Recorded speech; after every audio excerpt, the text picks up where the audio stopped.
कहानी की शुरुआत नियति नाम की लड़की से होती है जो बचपन से अनाथ आश्रम में और लड़कियों के साथ रहती है, इसलिए वहाँ पैसे भी लिमिटेड मिलता है। यह अनाथ आश्रम शुरुआत कड़ा चलाते हैं। ऑफिशियली इन्हें सिर्फ 25 लड़कियां रखने का पैसा मिलता है, मगर इन्होंने अपने घर में 50 लड़कियों को जगह दे रखी है ताकि सब अपनी जिंदगी में आगे बढ़े। नियति बचपन से पढ़ाई में बहुत इंटेलिजेंट थी। जहाँ आम बच्चे पेपर सॉल्व करने में 3 घंटे लगाते थे, वह नियति 2.5 घंटे में पेपर सॉल्व कर देती थी। पैसे की दिक्कत की वजह से नियति दूसरे बच्चों का एंट्रेंस एग्जाम देती है और बदले में कुछ पैसे लेती है और उसमें 80% मार्क्स लाकर दूसरे बच्चे का एग्जाम भी क्लियर कर देती है। तभी नियति का 10th का रिजल्ट आता है जिसमें ऑल इंडिया फर्स्ट रैंक से पास होती है। उसके कमाल के रैंक की वजह से उसे शहर के सबसे बड़े स्कूल में एडमिशन मिल जाता है। स्कूल का नाम होता है विंस्टन इंटरनेशनल स्कूल, जहाँ पर अमीर घरों के बच्चे पढ़ने आते हैं। यह स्कूल बाहर जाने के लिए भी स्कॉलरशिप प्रोवाइड करता है। नियति के साथ एक और बच्चा होता है जिसने ऑल इंडिया 2nd रैंक हासिल किया था और वो है आकाश, जो नियति जितना ही इंटेलिजेंट और स्मार्ट है। स्कूल में नियति की मुलाकात छवि से होती है जो काफी रिच है, मगर छवि स्टडीज में अच्छी नहीं है और उसके फादर उसे स्टैनफोर्ड यूनिवर्सिटी भेजना चाहते हैं। उसके लिए उसे 80% नंबर चाहिए होंगे। छवि अपने फादर के सामने अपनी इमेज सही करना चाहती है ताकि छवि के फादर उस पर प्राउड फील करे। छवि नियति को अप्रोच करती है कि वह उसे एग्जाम में चीट करवा दे। पहले नियति उसे पढ़ने के लिए बोलती है, मगर छवि को कुछ समझ नहीं आता। एज अ फ्रेंड वह 11th के फर्स्ट टर्म एग्जाम में उसको चीटिंग करवा कर पास करवा देती है। इधर आकाश इन अमीर बच्चों से दूर रहता है, मगर नियति इन अमीर बच्चों के ग्रुप में रहने लगती है। तभी नियति और आकाश के फर्स्ट टर्म के नंबर देखकर प्रिंसिपल उन्हें ऑक्सफोर्ड यूनिवर्सिटी के स्कॉलरशिप के बारे में बताती है, जिसके लिए एक एग्जाम देकर पास होना होगा। दोनों स्कॉलरशिप को लेकर बहुत ज्यादा खुश होते हैं। तभी आकाश और नियति छवि की पार्टी पर जाते हैं, जहाँ पर छवि नियति को हर एग्जाम के टर्म में चीटिंग कराने के पैसे ऑफर करती है। पहले नियति छवि की इस बात को इनकार कर देती है और अपने घर वापस चली जाती है, मगर तभी वह अपने अनाथ आश्रम के मालिक, जिन्हें नियति पापा बोलती है, उन्हें पैसे के लिए स्ट्रगल करते देखती है। तब जाकर नियति छवि का ऑफर एक्सेप्ट कर लेती है। नियति एग्जाम में चीटिंग कराने में छवि, प्रतीक और दूसरे स्टूडेंट की हेल्प करती है। एग्जाम ऑब्जेक्टिव टाइप होता है,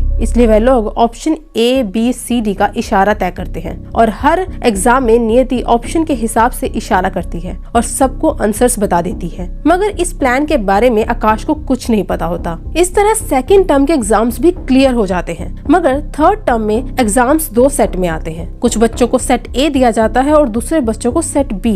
इस वजह से एग्जाम में दिक्कत क्रिएट होती है, क्योंकि छवि और प्रतीक का एग्जाम सेट B होता है और नियति का सेट A। नियति अपनी आंसर शीट में ऑप्शन फिल करने के बाद टीचर की नजरों से छुपाकर प्रतीक और नियति क्वेश्चन पेपर एक्सचेंज कर लेते हैं और नियति अपने रफ पेपर में सेट B के क्वेश्चन सॉल्व करके उन्हें आंसर्स के ऑप्शन बताने लगती है। तभी प्रिंसिपल को इस चीटिंग के बारे में पता लग जाता है, क्योंकि आकाश प्रतीक को नियति से चीटिंग करते देख लेता है। प्रिंसिपल की नजर नियति के एग्जाम के रफ शीट में जाती है, जिसमें उसने सेट B के क्वेश्चन सॉल्व किए होते हैं। इस इंसिडेंट की वजह से प्रिंसिपल नियति का नाम काट देती है ऑक्सफोर्ड की स्कॉलरशिप से। नियति को अपने घर पर भी बहुत ज्यादा डांट पड़ती है, मगर छवि और दूसरे बच्चे फिर से नियति की मदद मांगते हैं स्टिक्स एग्जाम यानी scholarship test for international college के एंट्रेंस एग्जाम के लिए। यह एग्जाम पूरे वर्ल्ड में एक ही टाइम पर होता है, यानी 10 AM। मगर दिक्कत यह होती है कि इस एग्जाम के 3 सेट होते हैं 50-50 नंबर के और नियति एक टाइम पर सबको चीट नहीं करा सकती। तभी नियति के दिमाग में एक आइडिया आता है कि अगर मैं ऑस्ट्रेलिया जाकर एग्जाम दूं, क्योंकि स्टिक्स का एग्जाम पेपर पूरे वर्ल्ड में सेम होता है, तो मैं उसके आंसर्स बता सकती हूँ, क्योंकि ऑस्ट्रेलिया 4 घंटे आगे है इंडिया से। मगर इस एग्जाम में एडमिट कार्ड और पेंसिल के सिवा कुछ भी अलाउड नहीं है। तभी नियति आकाश को भी इस प्लान में शामिल कर लेती है, क्योंकि आकाश को भी पैसों की बहुत ज्यादा दिक्कत होती है, क्योंकि एग्जाम के बाद इस काम के लिए दोनों को 25-25 लाख रुपए मिलेंगे। प्रतीक जानबूझकर आकाश को पिटवाता है उसी दिन जिस दिन उसका कुछ घंटों बाद ऑक्सफोर्ड स्कॉलरशिप एग्जाम था। इस बात पर प्रतीक और आकाश के बीच फाइट भी होती है, मगर पैसों की वजह से आकाश मान जाता है। तब आकाश उन्हें बताता है कि पेंसिल के ऊपर एक बारकोड जैसी लाइन छाप दी जाएंगी और लाइन की शेप ऑप्शन के हिसाब से होगी और सबको 3 पेंसिल दी जाएंगी, क्योंकि एग्जाम के 3 सेट होते हैं। नियति और आकाश ऑस्ट्रेलिया एग्जाम देने चले जाते हैं। तीनों सेट के एग्जाम में कुछ मिनटों का ही अंतर होता है, यानी तीनों एग्जाम्स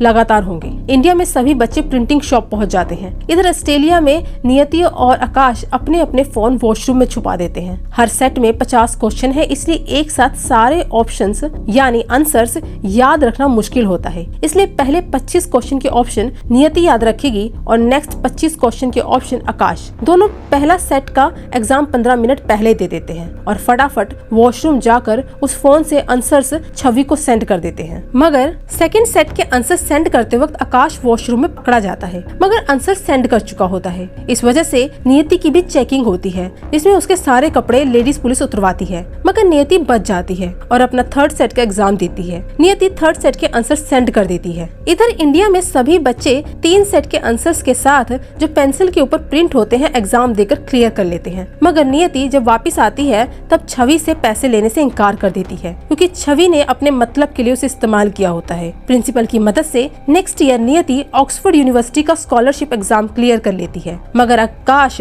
ऑस्ट्रेलिया से वापस तो आता है, मगर 12th के एग्जाम्स नहीं देता, बल्कि अपना अलग से चीटिंग बिजनेस खोल लेता है, जिसमें वह पैसे के लिए बच्चों को चीटिंग कराता है। आकाश जब नियति से मिलता है तब नियति उसे समझाती है कि उसने यह सब छोड़ दिया है। आकाश उसे धमकी देता है कि उसके पापा को सब कुछ बता देगा जो ऑस्ट्रेलिया में हुआ। आखिर में नियति खुद ही अपने पापा को सब कुछ बता देती है, मगर उसके पापा नियति को माफ कर देते हैं और आखिर में नियति सही रास्ते में चलने का फैसला करती है और ऑक्सफोर्ड चली जाती है अपनी फर्दर स्टडीज के लिए, और यहीं पर फिल्म खत्म हो जाती है। इसी तरह की मूवीज की एक्सप्लेनेशन के लिए चैनल को लाइक, शेयर, सब्सक्राइब करना ना भूलें। Thank you.